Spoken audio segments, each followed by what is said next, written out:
So we come to our topic of systemic lupus erythematosus. This is an autoimmune disease. We are covering it based on the Harrison Principle of Internal Medicine, 19th edition.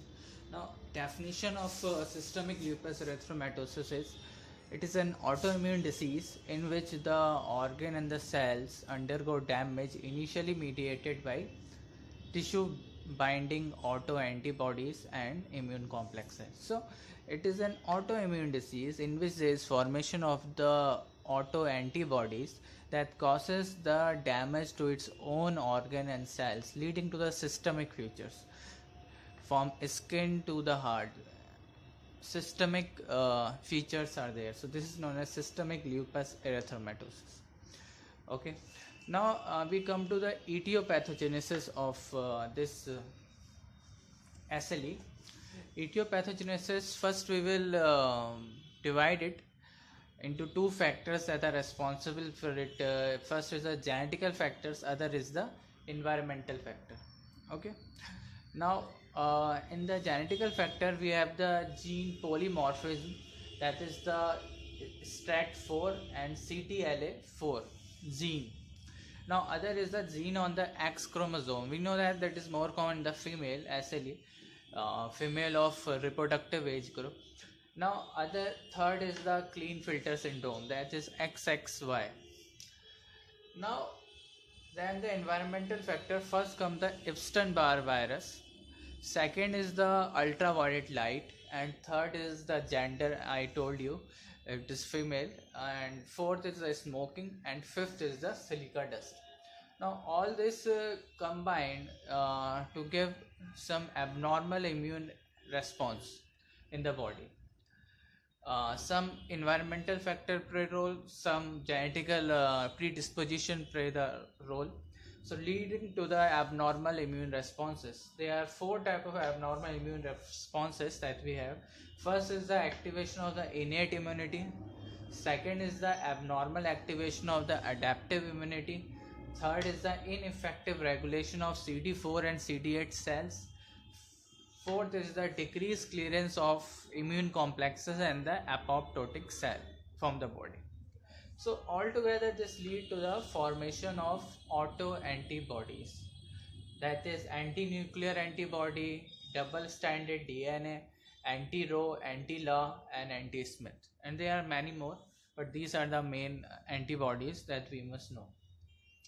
Now this lead to an inflammatory response. Because of the formation of autoantibody, there is an inflammatory response that is due to the decreased anti-inflammatory cytokines, and there is increased pro-inflammatory cytokines. So this led to the increased TNF alpha, tumor necrosis factor, and alpha, and there is increased IL-10, there is increased IL-17, okay, and there is interferon. Now then there is decreased anti-inflammatory, that is there decreased IL-2. so this lead to the cellular and organ damage.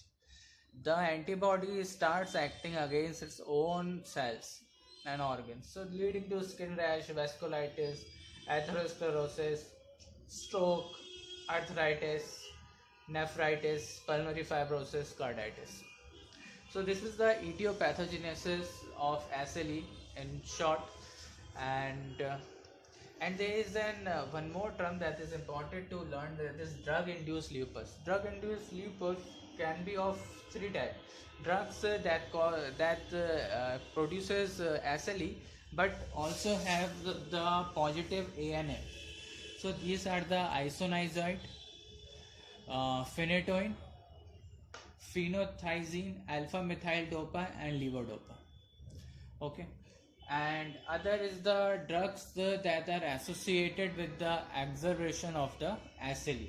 This is sulfonamide, penicillin, and oral contraceptive pills. Third is the drugs that produces the syndrome similar to the SLE. These are the hydralazine, that is used as a vasodilator, and other is an antiarrhythmic procainamide. Okay, so this is all about the etiopathogenesis definition. Next, we will go into detail of some autoantibodies that are there in the SLE, what's their significance, and the diagnosis of SLE.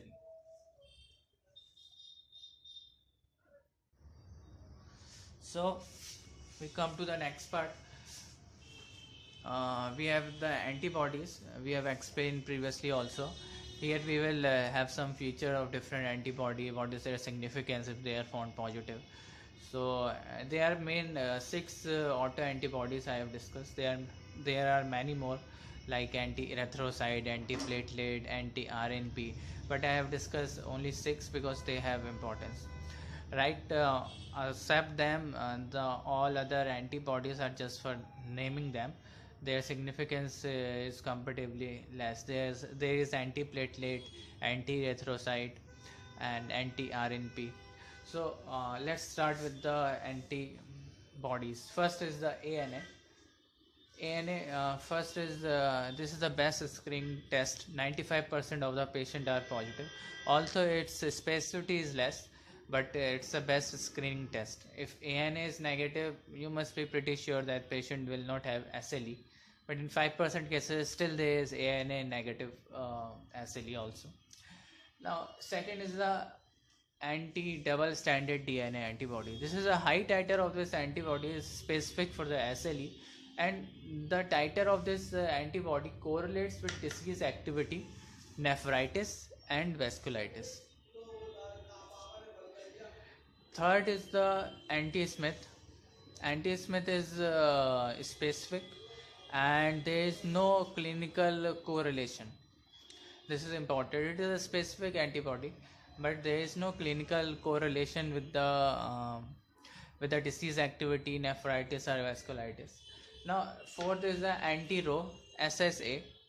This is not specific for SLE, and it is associated with the Sicca syndrome, subacute cutaneous lupus, and this is important. This is associated with the neonatal lupus with congenital heart block. So if you are getting this in an pregnant female, then there is chance of neonatal lupus with congenital heart block. Now, this is associated with the decreased risk of nephritis. So if anti-Rho is there, then there is less risk of the nephritis. Now, fifth is the anti-La. Anti-La, it is associated with an decreased risk of nephritis, also known as SSP, and this is also known as SSA. Six is the antihistone. We have discussed previously what are the drugs that cause the lupus, and this is the positive antihistone is there when the drug is the etiology behind the lupus. Now we come to the diagnosis of the SLE. In the diagnosis of SLE, we divide it into the two categories. First is the clinical manifestation, other is the immunological manifestation. In the clinical manifestation, if in the skin you are having acute, subacute, cutaneous lupus erythematosus or chronic cutaneous lupus erythematosus, and second if you are having oral ulcers, third if you are having alopecia, fourth if you are having synovitis, fifth you have renal involvement. Renal involvement means protein or creatinine ratio in the urine is greater than or equal to 0.5, or there is RBC cast in the urine RM. And biopsy, this is I have marked it, there is a star over here. Why I have marked it over a star? Because if the biopsy showing the lupus nephritis, then patient qualifies for SLE, no matter other things are positive or not. If biopsy is positive, patient is having SLE. We don't need any other criteria. Even we don't need any ANA also or anything. So if biopsy is positive, then patient is having SLE. Clear cut. Now, sixth, there is neurological manifestation also. The seizures, psychosis, mononeuritis, myelitis, peripheral or cranial neuropathies, acute confusional states. Okay. Seventh is the hemolytic anemia, and eighth is the leukopenia less than 4,000 or lymphopenia less than 1,000. Now thrombocytopenia also less than 1 lakh. Okay, so these are the clinical manifestation. Now we come to the immunological manifestation. Immunological manifestation is the anti-nuclear antibody greater than the negative reference value, and second is the double stranded DNA antibody positive, third is the anti-Smith, fourth is the anti-phospholipid, and fifth is the low serum complement level. Now and six is the positive direct com test. Okay, so there are six immunological manifestation and nine there are the clinical manifestation that you have to learn. You can make some mnemonic also for this. Okay, that you have the neurological manifestation, hemolytic and skin manifestation, and synovitis. Okay, you can have Rohan here R, and H is for the hemolytic, and A is for the alopecia, and N for the neurologic. Okay, and O you have for the oral ulcers. So this is Rohan. Most of the five are remembered by Rohan, and other you can make something else that you like. Okay, so other, and the diagnosis is made by the presence of any four criteria with at least one in each category. So there should be four things positive out of this 15 with each in at least one in each category. One should be here and at least one should be here. So this was all about the antibodies and the diagnosis. Rest we will come to the some clinical manifestations and the management of SLE. So we come to the clinical features of the systemic lupus erythematosus. As I have told you earlier that this is a systemic disease, as name is also systemic lupus erythematosus. So it involves nearly all system of the body. So we will actually there are two symptoms. Some can be life threatening. Some involvement such as renal involvement can be life threatening, CNS involvement can be life threatening. So but we will start with the first symptom in this clinical feature, that is a musculoskeletal. It can cause a non-erosive intermediate polyarthritis. Okay, most common involvement is in the hand, wrist and the knee. It can also cause the myositis. Okay, muscle involvement is also there. Other we come to the skin. In the skin, first is the discoid lupus erythematosus. This is the most common type of the chronic skin involvement, and in which there is a raised scaly hyperpigmented erythematosus rim. Means the margin of the skin lesion is hyperpigmented, means they are dark and they are red also, and with atrophic and hypopigmented center, with the center of the lesion being atrophic and light in color, it is hypopigmented, and most commonly it is there in the face and the scalp. So this is important, it is there in the face and the scalp most commonly, this involvement.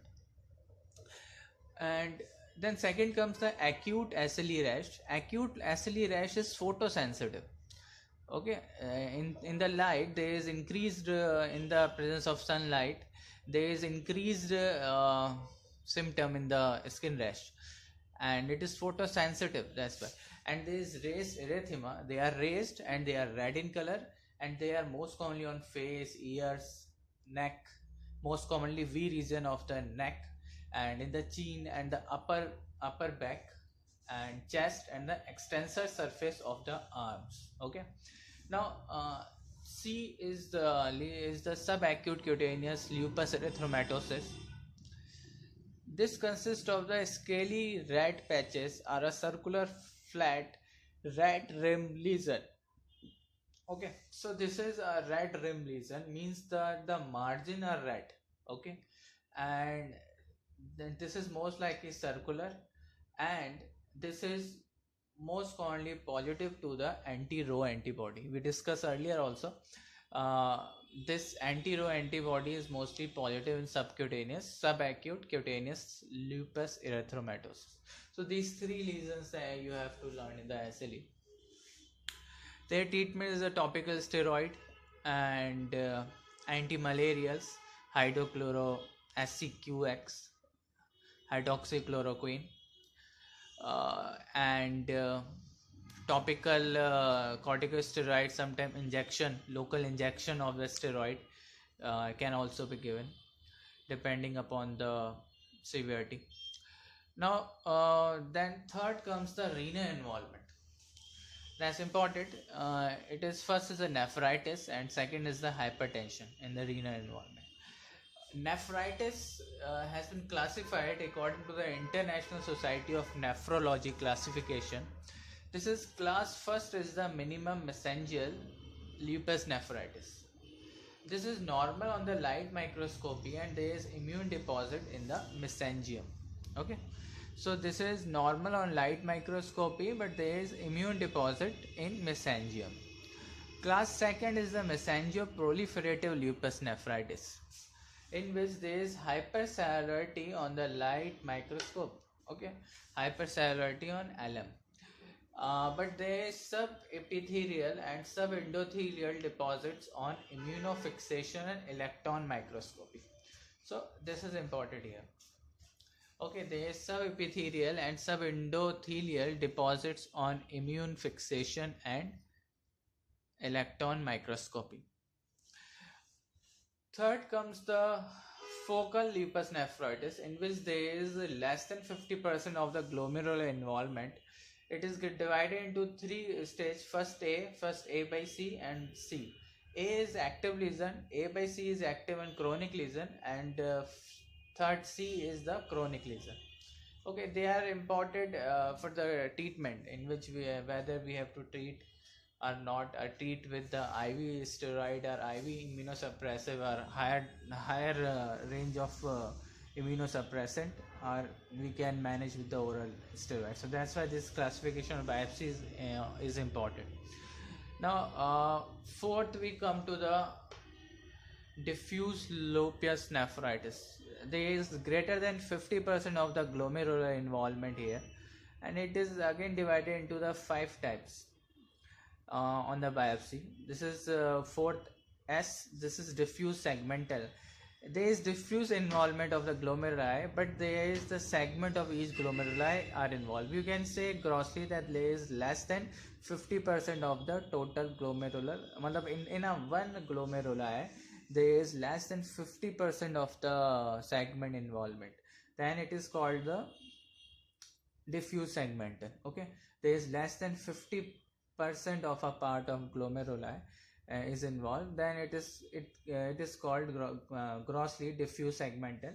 When it is more than 50%, then it is called as the diffuse global.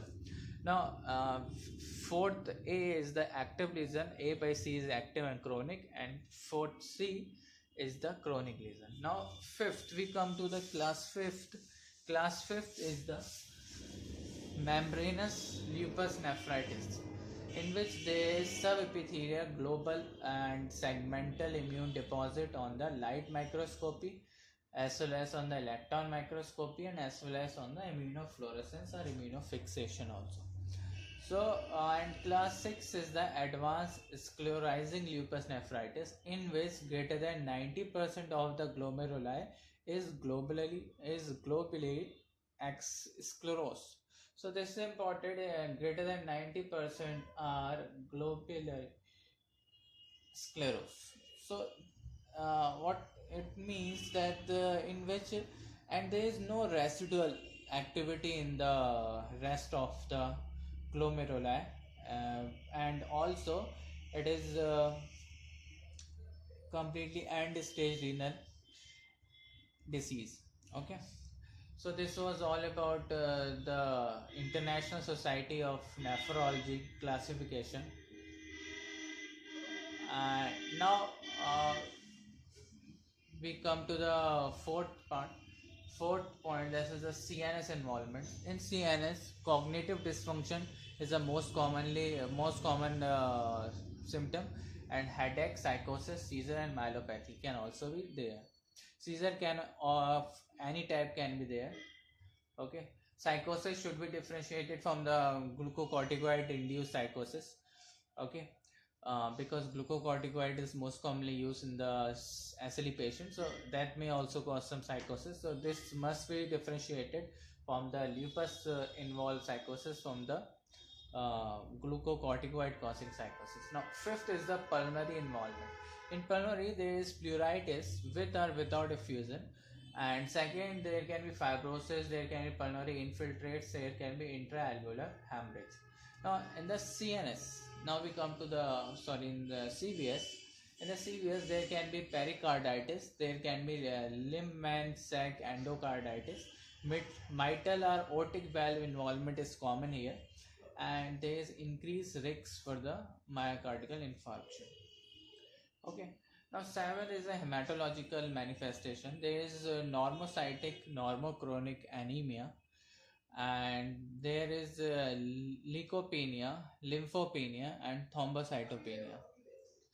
In the GIT, most commonly there is nausea, vomiting, diarrhea, and there can be autoimmune pancreatitis with increased liver enzyme, and there can be intestinal vasculitis that may cause the life-threatening complications like perforation, ischemia, and the bleeding. Now, ninth is the ophthalmic involvement, in which there is Sitka syndrome is most common. Then there is conjunctivitis. Then there is retinal vasculitis, and there is optic neuritis, and then last is the blindness. Okay. And 10th we will go for the vascular occlusion that can be there in the case of SLE, that is transient ischemic attacks, myocardial infarction, and stroke that can be there. So this was about the SLE, and that's it. Then next we will go with the management of the SLE and the approach that we must have for treating the patient of SLE. So now we come to the approach in a patient of SLE, how to manage or treat a case of SLE. First, if the symptoms are suggestive of SLE, then you have to go for some lab test, that is ANA, CBC, and platelet and urine RM. ANA is a very sensitive test, I told you earlier also, for the SLE. Now, if there are three conditions then, if all tests are normal and symptoms subside, all tests normal but symptom persist, and third, ANA is positive. Okay. If all tests are normal and symptom subsided, then it is not SLE. You don't have to worry. No treatment required then. If all tests are normal but symptom persist, then we have to repeat the test because patient is symptomatic. We can't left her alone with the symptoms. So we have to repeat the ANA, anti-double stranded DNA antibody and anti-Rho. So, and now if ANA is positive, we know that it is most likely SLE then. SLE or some other rheumatoid autoimmune disorder. So we will apply this definitive, this is SLE criteria that I told you earlier, consisting of clinical and immunological manifestations. So we will apply that criteria. If we are getting more than 4 criteria match, then this is definitive SLE then, and if we are not getting 4 but less than 4 are there, then it is possible SLE. So this is the thing with the ANA positive, and then we come to this in the part in which the all tests were normal but there was symptom persistence. So we have repeated the test ANA, double stranded DNA and anti-Rho. If all are negative in it, then it is not SLE. Then you don't have to worry, don't have to treat. Yeah, or treat the symptomatically. If patient having some problem with the pain or whatsoever in the joint pain, then you can give the painkillers and sit for it. Now if some are positive, then you have to treat it as the definitive SLE, or you have to give the treatment then if some comes positive in this. Okay.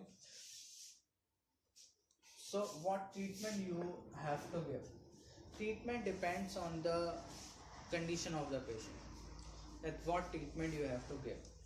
So treatment if patient condition is not organ or life threatening. There is no nephritis, there is no indication of nephritis, carditis or any systemic, any CNS lupus type of syndrome. Then uh, then you can go ahead if the quality of the life is acceptable or not. You have to understand this thing, that whether patient quality of life is getting affected or not. If it is acceptable, then you have to give conservative management, treat patient symptomatically. Okay. If it is not acceptable, then apart from the conservative management, you have to add the low dose steroid also. Okay, low dose steroid, glucocorticoids. Now then comes to the condition in which it is life threatening. There is nephritis, there is lupus, encephalitis or any CNS involvement or any carditis. Then you have to give the high dose glucocorticoid with addition of a second agent. You have to give glucocorticoid usually with a second agent. Now which second agent you have to use? It can be mycophenolate mofetil or it can be cyclophosphamide. When you are using cyclophosphamide, it should not be given for more than 6 months. Okay. If after the response, you have to discontinue this cyclophosphamide and maintain it with the mycophenolate mofetil or azathioprine. You have to give the maintenance doses of this, but cyclophosphamide should not be given for more than 6 months. Now if this is mycophenolate mofetil, if you are adding mycophenolate mofetil as the second agent, then if it is responsive, if there is some response, then you have to taper the doses of all the agent, especially the glucocorticoids. You have to taper them. Now if it is not responsive, then you have to go for some antibodies that we have to use for the treatment of the patient, if or some experimental therapies. If patient is not responsive even on this, then this is the belimumab and the rituximab. We will discuss the drugs later in the coming session, and where we will discuss the side effect, dose, and how we have to give in both the life-threatening and non-life-threatening conditions. Okay, so next we will deal with the drug and their doses and side effect. So we come to the drugs that are there in the SLE treatment. First, we will start with the conservative management. In the conservative management, we have to give the analgesic. Most commonly, NSAID, non-steroidal anti-inflammatory drugs are used. The paracetamol, naproxen, 2 example I have given. We can use any ibuprofen depending upon the patient response. It is 1 to 2 gram per day, 500 mg to 1 gram per day. Now, about the side effect, you have to keep in the mind. This is the GI irritation and allergic reaction, ototoxicity and tinnitus. In some few patients, there can be aseptic meningitis, hypertension, renal dysfunction. It is common when used for a prolonged period of time. Now, second comes the anti-malarial. This is hydroxychloroquine in a range of 200 to 400 mg per day. Side effect is the retinal damage. This is important. And then there is agranulocytosis, aplastic anemia, myopathy, ototoxicity, cardiomyopathy, thrombocytopenia, seizure, skin pigmentation, and peripheral neuropathy.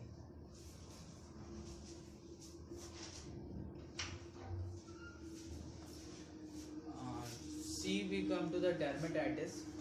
For the dermatitis, you need for the, as I told you also while dealing with the clinical features, that you have to use the low dose topical glucocorticoid. The side effect should be kept in mind. The side effect can be of skin atrophy, contact dermatitis, folliculitis, infection, hypopigmentation. And second is the topical sun cream, because it is photosensitive lesion. SPF 15, this is 15, SPF 15 at least should be there.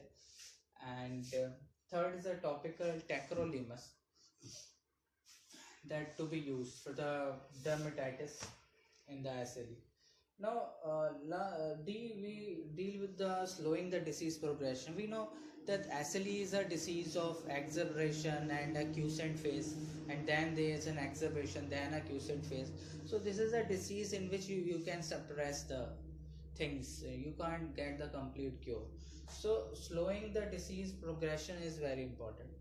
So how to achieve? There is low dose systemic steroid that you have to give for maintenance. Second, dehydroepiandrosterone. Third is the mycophenolate. This is also immunosuppressive drug. Fourth is the azathioprine. That is also an immunosuppressive drug. Then there is methotrexate that we know. Because it is anti-folic acid, anti-metabolic drug. That also causes there's few side effects of this drug also. Then methotrexate. Now for the life-threatening. This is important for a life-threatening condition such as nephritis or CNS lupus or anything that causing that like carditis. Now in that the options, what are the options available? I told you that first is the high dose glucocorticoid, second is the cyclophosphamide, third is the azathioprine, D is the mycophenolate. Okay, and there are some experimental therapies also. So here we have discussed two, rest we will discuss in the next session. First is the high dose glucocorticoid. Dose is 1000 mg IV per day for 3 days. This is followed by a maintenance of 0.5 to 1 mg per kg per day of prednisone for 4 to 6 months. Now this is followed by 5 to 10 mg prednisone per day for a long-term maintenance. Okay.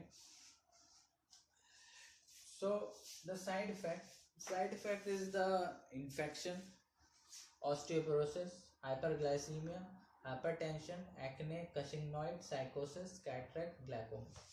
Okay, mostly their metabolic side effects are common. Hyperglycemia, osteoporosis, Cushingnoid, and hypertension. Okay, infection we know because glucosteroid is any immunosuppressive will cause the infection as a side effect. Other can be psychosis. This is important, psychosis of this to differentiate from the psychosis due to SLE as a whole, because many patients of SLE is on the steroid. So psychosis is a clinical manifestation SLE also. So it's important to differentiate the steroid induced psychosis from the SLE induced psychosis as a whole. So now next drug that we have is the cyclophosphamide. I have mentioned this while dealing with the approach that the cyclophosphamide should not be given for more than 6 months. So this is a drug for the induction in a life-threatening complication. Its dose is 500 to 700 mg per meter square per meter surface, body surface. Normal body surface area is 1.7, approximately 1.7 meter square. So this is 500 to 700 mg per meter square and IV monthly for 6 months. Okay. Now this is followed by the oral maintenance by mycophenolate and azathioprine. You have to give the maintenance dose of mycophenolate and the azathioprine. Okay. Now this is important. Response to cyclophosphamide mycophenolate begins 4 to 6 weeks after initiating the therapy, but response to the steroids begins within 24 hours. What we conclude from this, that you have to start the steroid in any life-threatening condition. This is important, this is the must. And second agent can be all the cyclophosphamide, azathioprine, mycophenolate. Why? Because their action takes time to come, but steroid action comes within 24 hours. So any type of life-threatening condition, steroid is a must, a high dose steroid. Then you can add some other drug in combination with the steroid, and you have to add. Now the side effect of the cyclophosphamide is that it is infection, because it's an immunosuppressive agent. It will cause infection, most commonly varicella zoster virus infection is there.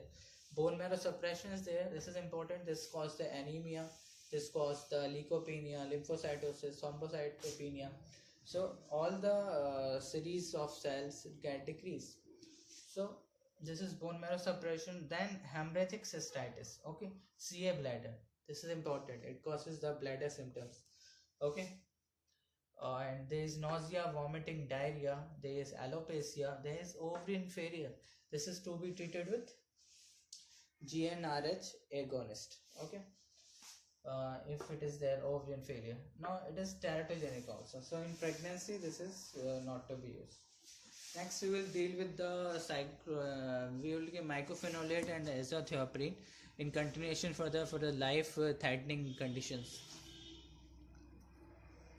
So in continuation with the life threatening condition, the management of life threatening condition, just like nephritis, lupus nephritis in the SLE.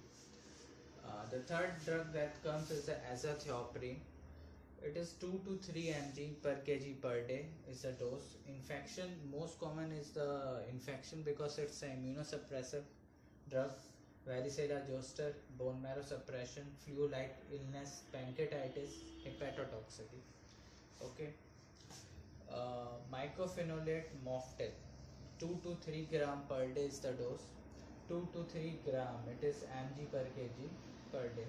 So it is 2 to 3 gram per day. And infection, varicella zoster, and bone marrow suppression, nausea, vomiting, diarrhea, and alopecia, lymphoma, hypertension, hypercholesterol, and lymphoproliferative disorders, and dose modifications required as per the creatinine clearance. This is important. And one more thing that is important, it causes GI symptoms, nausea, vomiting, diarrhea. Okay, and there is lymphoproliferative disorders also, and dose modifications required when KFT is deranged. Now, one more thing that is very important is the treatment of flare. Flare is what, as we know, SLE is a disease of remission and relapses. Okay, so flares are common in the SLE. In flare, we have to retreat the patient, that we treat for the any life-threatening condition or any type of acute condition with low dose steroid or anything depending upon the condition of the and the severity of the disease. We have to treat it again. Second alternative can be cyclosporin, tacrolimus, methotrexate.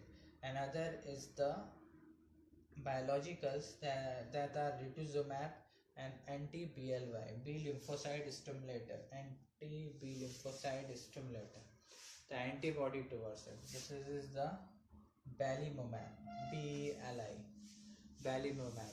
And dose of the rituximab anti-CD20 antibody, this is 375 mg per meter square per week for 4 weeks. Okay.